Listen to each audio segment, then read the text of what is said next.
예, 김경진, 이두아, 백기정 팀장님 세 분 계속해서 함께하시고요. 스튜디오에 박상희 심리상담 전문가도 모셨습니다. 어서 오십시오. 네, 안녕하세요.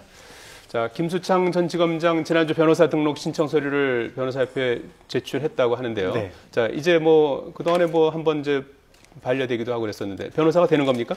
아직은 확정적인 것은 아니고요. 예. 그러니까 서울지방변호사회에서 지금까지 이걸 보류하고 있었는데 예. 최종 등록은 대한변호사협회에서 지금 결정을 해야 됩니다. 예. 9명의 위원회에서 결정을 해야 되는데 서울지방변호사회에서 지금까지는 이거 못 보내겠다. 서울지방변호사 차원에서 이제 예, 거기서 맡고 있었던 거고요. 그거를 이제 올렸군요. 예, 이제. 이제 대한변협에서 갔는데 아마 다음 주 정도나 심의를 하는 22일 날. 22일 날 심의하고 특별한 문제 없으면 대한변호사협회에서 해주지 않을까 싶습니다.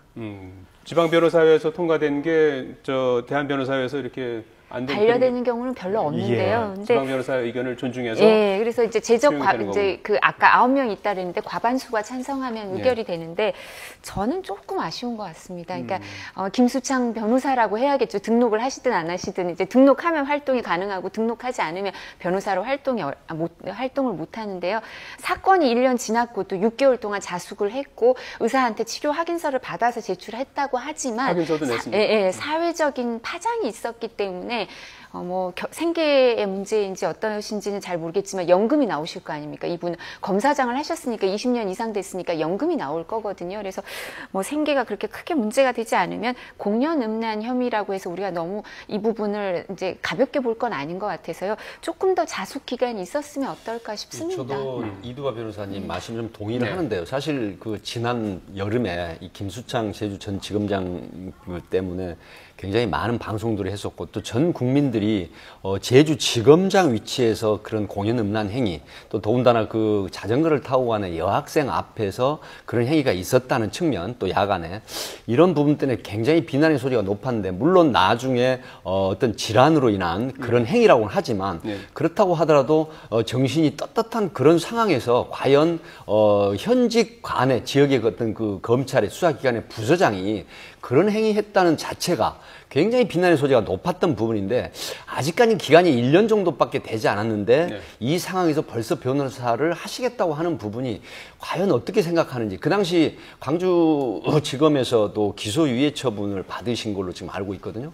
이런 측면이 제 식구 감싸기도 하는 논란이 많았었는데 아직 그런 부분들이 조금은 가시지 않은 상태다. 저는 그런 생각이 좀 듭니다. 뭐 검찰 선배여서 뭐 그런지는 모르겠지만 어쨌든 이제 몇 년 선배입니까? 한 2년쯤 선배. 2년 선배면 개인적으로도 아시겠네요? 조금은 안면이 있습니다. 조금 아세요? 안면이 있습니다. 네, 네. 근데 어쨌든 이제 본인이 전국적인 뭐랄까 부끄러움 경험을 이제 크게 했고 치료 이제 다 했다는 거고 그리고 사실 경찰관이 왔을 때 본인이 적극적으로 권력을 행사한 건 아니잖아요. 사실 나 제주지검장이 물론 워낙 부끄러운 짓을 해서 그랬겠지만 사실은 경찰서에 가서 처음에 자기 신분 안 띄고 이제 동생 이름하고 주민번호 얘기하고 지금 조사받고 세상에 현직 검사장이 20몇 시간을 경찰서 유치장에 조용히 갇혀 있다가 조사받고 나왔다는 거 아니겠습니까? 그리고 물론 초기에는 부인을 했지만 이게 저 시점이 지나고 나서는 언론에 본인 잘못이다라고 다 인정을 했고 그런 점 등을 생각한다면 이 정도 사회적으로 징벌을 했으면 이제 변호사 할 어떤 기회를 주는 것도 어떤가 싶습니다. 박상희 전문가께서는 뭐 1년 정도 지금 지났는데 의구심이 드는 완치된 부분이 상태라고 완치되었다라는 표현이에요. 그러니까 좋아졌을 수는 있다고 생각해요. 그러니까 심리치료도 받으셨다고 하고 전문가들을 만났다고 하니까 물론 본인에 대한 더 깊은 어떤 인식이 있으셨을 것이고 앞으로 그러지 않아야 된다는 다짐도 있으셨을 거고 의지력도 있으셨을 것 같은데 이런 성도착의 문제, 노출증의 문제가 그렇게 뭐 6개월에서 1년 된다고 해서 완치됐다라는 표현을 쓸 수 있을 것인가 조금 더 시간을 두고 봐야 하는 일인데 본인께서도 또 주변 분들도 조금 너무 과하게 확신하신 것이 아닌가라는 우려가 좀 있고요.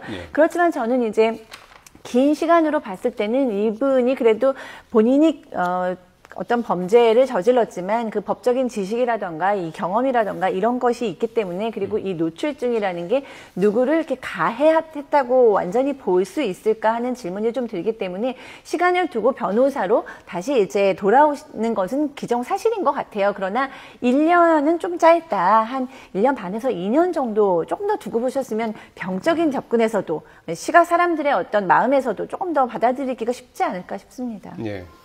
의견들이 조금씩 조금씩 빠지는 거 아니에요? 저희들이 뭐 사람이 판단할 그런 부분은 아닌 것 같긴 한데. 네. 일을 하다가 일을 안 하고 아무 짓도 안 하고 있으면 더 힘드시겠죠. 근데 저도 솔직히 말씀드리면 제가 직접 아는 분이면 말하기가 더 조심스러울 겁니다. 근데 저는 사실 김수창 전 지검장은 모르는 상태인데요. 근데 검찰이나 이런 부분에서 좀 전에 박사님도 얘기하셨고 박 소장님도 얘기하셨고 뭐 백 팀장님도 얘기하셨지만 우리가 이제 남성 판사들이 아니면 남성 법조인들이 성범죄에 대해서 조금 관대한 게 아닌가 이런 의혹을 갖고 있는 여성 단체나 뭐 이렇게 일부 여론이 있거든요. 그래서 이 부분에 대해서도 조금 그런 기준이 이제 그런 기준의 문제가 될 수도 있기 때문에 저도 지금 두 분 말씀하시는 것처럼 조금 더 시간을 지켜볼 게 필요하지 않나, 본인도 좀 더 자숙 기간을 갖고 이제 절차를 밟는 게 좋지 않나 이런 안타까움이 있습니다. 짧게 말씀드리면 22일 날 인터넷 제가 들어가 봤거든요. 근데 굉장히 지금 부글부글 시끄럽습니다. 그래서 어디 22일 날 시끄럽습니다. 우리 지금 그 댓글 다는 인터넷에 이 보도가 나간 밑에 댓글이 엄청 많이 달렸는데요. 22일 날 9분이 심사를 하십니다. 대한변협에. 대한변협에서죠. 22일 날 뭐 과반수로 9분 중에 5분만 찬성을 하시면 변호사를 하시는 건데 물론 저도 개인적으로는 변호사를 하시는 게 좋다고 봅니다. 뭐 1년이 지났고.